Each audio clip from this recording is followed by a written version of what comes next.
ભંગાર અને સાહિત્યકાર કયા અધિકારીની ઓફિસમાં ગયા હતા ને એ બધા જ પુરાવા મારી પાસે છે અને ત્યાં આગળ એવું કહેવા ગયા હતા કે આને તમે ફોન કરીને ધમકાવો અને આ બધા લાઈવ બાઈવ એને કયો બંધ કરી દે, નહીં તો એવું કયો કે તને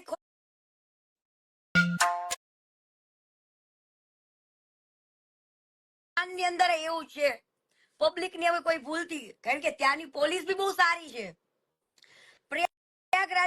પ્રયાગરાજમાં જે પોલીસ હતા ને એને કોઈ શ્રદ્ધાળુ સાથે એ રીતે ચર્ચા નથી કરી, કોઈ વાત નથી કરી ને એમને લાઠી ચાર્જ ની પણ મનાઈ હતી.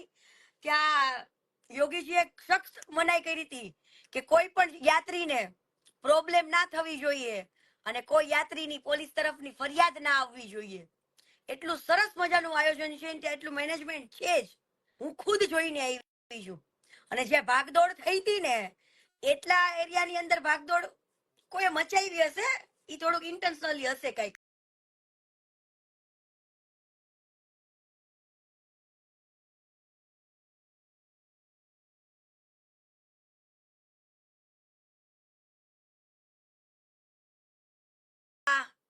આ એકદમથી બંધ થઈ ગઈ, ભાગી ગઈ, ઈ મનનો વેમાં દૂર થઈ ગયો ને.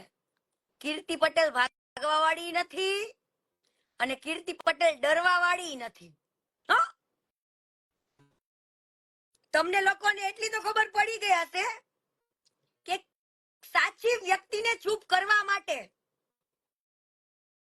આજે એવા સારા એવા માણસને, એવા ભંગારને કે જેને લોકો અંધભક્તો ભગવાન માને છે ને,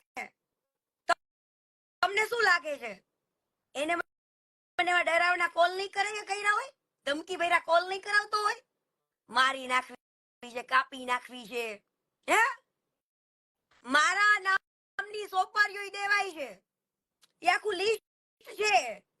આ ભંગારને મારા દુશ્મનો પાસે જવું પડે છે કે આપણે બધાય ભેગા મળીને સોપારી આપી આની, આપણે બધાય થોડા થોડા પૈસા કાઢી. એ બધાના નામ છે લિસ્ટમાં.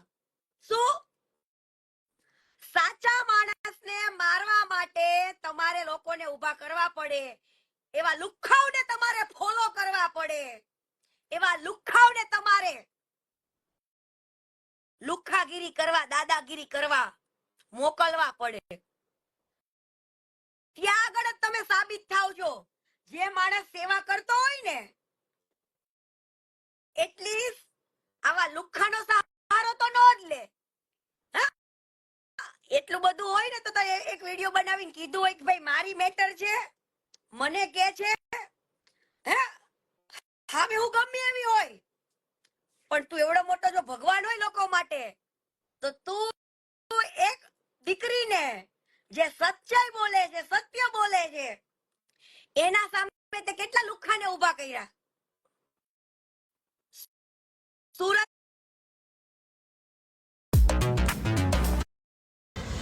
કે કિંમતી દાગીના હોય તો બેંકમાં મેકાય, પણ તારા જેવા કિંમતી દાગીના હોય તો બેંકમાં મેકાય, પણ તારા જેવા નાગી